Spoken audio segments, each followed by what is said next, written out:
ओम नमः शिवाय। मैं हूं ज्योतिर्विद पंडित दीपक दुबे और उपस्थित हूं आपके साथ संवाद के अगले कार्यक्रम को लेकर।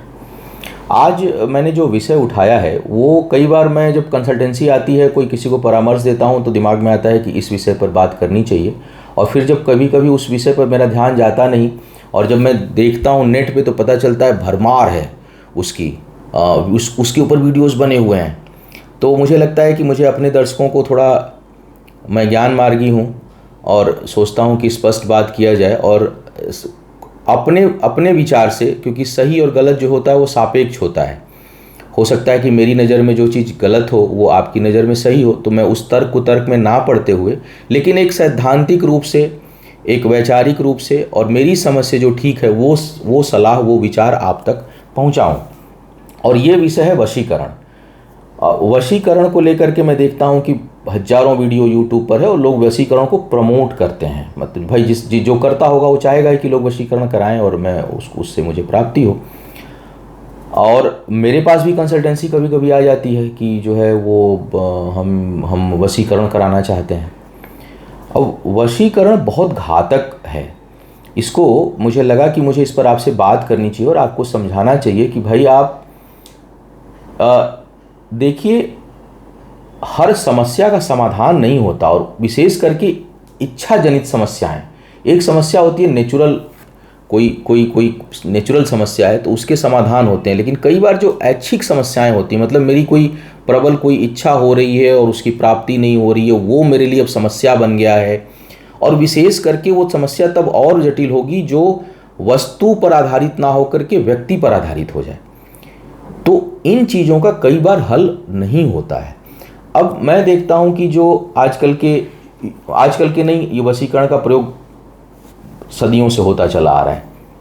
कई बार लोग जो सम्मोहन, उच्चाटन, मारण, वशीकरण, इन सब का प्रयोग पहले किया जाता था, और ये देखा जाए तो निर्बलों का प्रयोग है। जो लोग आत्मबल विहीन हैं, जो लोग निर्बल हैं, जो मतलब सही तरीके से चीज़ों को हासिल नहीं कर सकते, वो इनका प्रयोग करते हैं। वशीकरण का प्रयोग, मेरा जो विशेष मुद्दा था इस विषय को लेकर के, वो था प्रेम संबंधों में। प्रेम संबंधों में अक्सर जो है वो देखता हूँ कि युवा युवतियाँ, पुरुष महिला एक दूसरे से नहीं, अकेले एक तरफा आकर्षित हो जाएंगे किसी से, फिर उससे प्रेम की चाहत, उसको प्रेम तो नहीं कहा जा सकता, क्योंकि प्रेम जो है ना, प्रेम होने की चीज है, प्रेम करने की चीज है, प्रेम पाने के लिए नहीं है। प्रेम प्राप्ति करने की इच्छा होने लगेगी तब तो आप उसको वस्तुनिष्ठ बना दिए। प्रेम करिए, प्रेम स्वाभाविक प्रेम करिए और प्रेम में हो जाइए। प्रेम प्राप्ति की अगर इच्छा करने लगेंगे तो वो फिर कहीं ना कहीं वासना को बढ़ाएगा, इच्छाओं को बढ़ाएगा, और फिर अगर उसकी प्राप्ति नहीं होगी तो जो उसका विकृत रूप है वो धीरे धीरे सामने आने लगेगा। और मैंने देखा है कि इस तरह के प्रयोग अक्सर, जैसे मैंने शुरू में कहा, वो आत्मबल के कमजोर होंगे। कुंडली में सूर्य पीड़ित होगा, लग्नेश पीड़ित होगा, चंद्रमा पीड़ित होगा, तो आत्मबल अपना तो कमजोर होता है, सेल्फ कॉन्फिडेंस लो हो जाता है। फिर हम क्या करते हैं, हम ऐसे तरीके ढूंढना चाहते हैं कि सांप भी मरे और लाठी भी न टूटे। मतलब हम किसी ऐसे को ढूंढेंगे जो वो कोई पंडित जी, कोई तांत्रिक मांत्रिक मिल जाए, वो वशीकरण कर दें और मेरी प्रेमी या प्रेमिका मेरे हाथ में आ जाए। तो पहली बात तो ये है कि ये चीज़ जान लीजिए कि कोई भी बाह्य प्रयोग, बाहरी प्रयोग स्थायी नहीं होता। आप कितना भी वशीकरण सम्मोहन कर लीजिए, उसका प्रभाव स्थायी नहीं होगा, पहली बात। और जब वो टूटता है, जब वो बिगड़ता है, तो उसका जो परिणाम आता है वो बहुत भयावह होता है। और धर्म के दृष्टिकोण से यह पाप है, क्योंकि हम एक तरह से, ये क्या है, ये एक प्रकार से जबरदस्ती ही तो हुआ। ठीक है, हमारे पास, हम अब उठाने की क्षमता मेरे पास नहीं है, लेकिन हम काम वही कर रहे हैं। हम उसको मंत्र और अज्ञात शक्तियों के द्वारा उसको हासिल करने का प्रयास करने की कोशिश कर रहे हैं, तो काम तो हम वही कर रहे हैं। तो इससे मुझे लगा कि एक तो यह नेचुरल नहीं है। और प्रेम अगर आप वास्तव में किसी से करते हैं या करती हैं तो वो नैसर्गिक होना चाहिए। फिर आप करिए ना, जैसे, और प्रेम कैसा होना चाहिए, प्रेम होना चाहिए जैसे आप फूलों को देखकर खुश होते हैं, किसी चहचहाते पक्षी को देख करके खुश होते हैं और अंदर से एक आह्लादित होते हैं, अच्छे मौसम को देख करके, वैसे कि अगर आप किसी से प्रेम करते हैं तो उस व्यक्ति को बढ़ते हुए देखकर खुश होइए, प्रसन्न होइए, उसके बारे में अच्छा सोचिए। हासिल करना का अब इसके आगे तो जो मैटर हो तो लस्ट का मैटर है। अब तो फिर इसका मतलब कि इच्छा जो है वालिंगन की हो रही है और आगे बढ़ने की हो रही है, तो वो प्रेम नहीं है, वो इच्छा है। इच्छा और प्रेम में भेद होता है, इस बात को समझना पड़ेगा। तो पहली चीज़ तो ये समझिए कि आप प्रेम कर रहे हैं कि इच्छा आपकी किसी चीज़ की इच्छा प्रबल हो रही है। दूसरी बात, उस इच्छा को प्राप्त करने के लिए क्या आप सही मार्ग अपना रहे हैं या गलत मार्ग अपना रहे हैं। एक चलो इच्छा होती है, पुरुष स्त्री में एक नैसर्गिक इच्छा होती है, होनी भी चाहिए, प्राकृतिक, तो हम उसको व्यक्त कर सकते हैं स्पष्ट रूप से। अगर व्यक्त करने पर दोनों तरफ की इच्छा है तो कोई बात नहीं है। लेकिन अगर हम व्यक्त नहीं कर पा रहे हैं या दूसरे की इच्छा नहीं है, फिर उसे बलात् हासिल करने की कोशिश नहीं करनी चाहिए। पहली बात, धर्म और शास्त्र के दृष्टिकोण से बहुत बड़ा पाप है, नंबर 1। नंबर 2, इसका प्रभाव अस्थायी नहीं होता है, ये किसी न किसी दिन ये टूटेगा।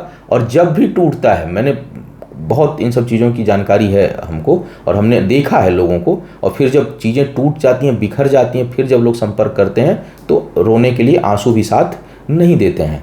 तो इसका जो प्रभाव है दूरगामी, वो अच्छा नहीं है। तीसरा, आप छल कर रहे हैं।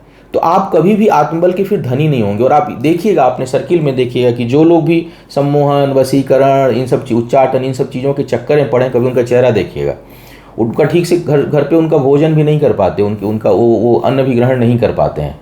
तो और हमारे पास तो आता है तो मैं मना ही कर देता हूँ, बल्कि जो आपको समझा रहा हूँ वही समझा के मना कर देता हूँ कि भैया गलत राह पे जा रहे हो, छोड़ दो।